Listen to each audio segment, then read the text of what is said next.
Selamat datang ke saluran matematik anda. Di sini anda belajar matematik dengan menyelesaikan latihan praktikal dan terus ke intinya. Jangan lupa langgan saluran ini, tekan butang suka dan komen apa yang anda ingin lihat dalam video akan datang.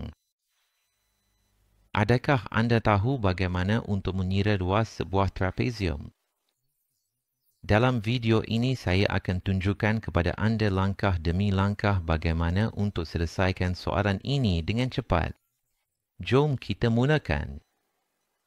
Lihat pada gambar ini, kita ada sebuah trapezium dengan tapak besar sama dengan 30, tapak kecil sama dengan 12 dan tinggi sama dengan 15.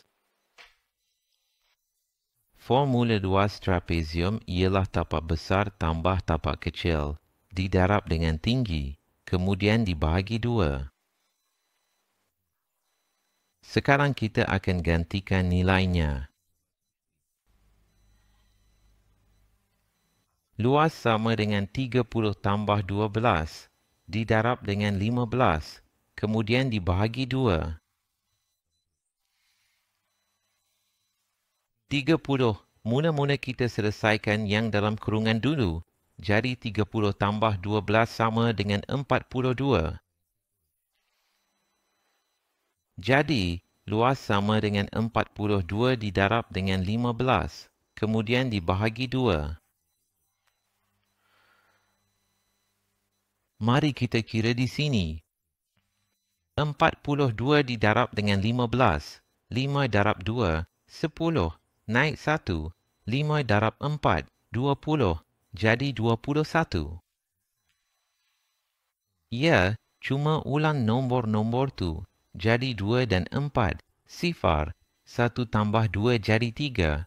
2 tambah 4 jadi 6. Jadi, 42 didarab dengan 15 sama dengan 630. Jadi, luas sama dengan 630 dibahagi 2. Sekarang kita buat kiraan ini pula. 630 dibahagi 2, 6 dibahagi 2, ya, itu 3.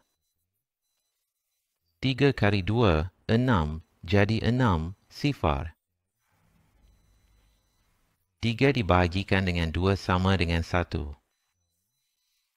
1 kali 2, 2 jadi 3, tinggal 1. Sifar rendah. 10 bahagi 2 dapat 5. 5 darab 2, 10 hingga 10, sifar. Jadi, luasnya ialah 315 cm persegi. Skim jawapannya. Mudah dan cepat. Baiklah, jika anda suka, tekan suka, langgan saluran ini dan komen jika anda boleh selesaikan soalan ini sendiri. Jumpa lagi video seterusnya.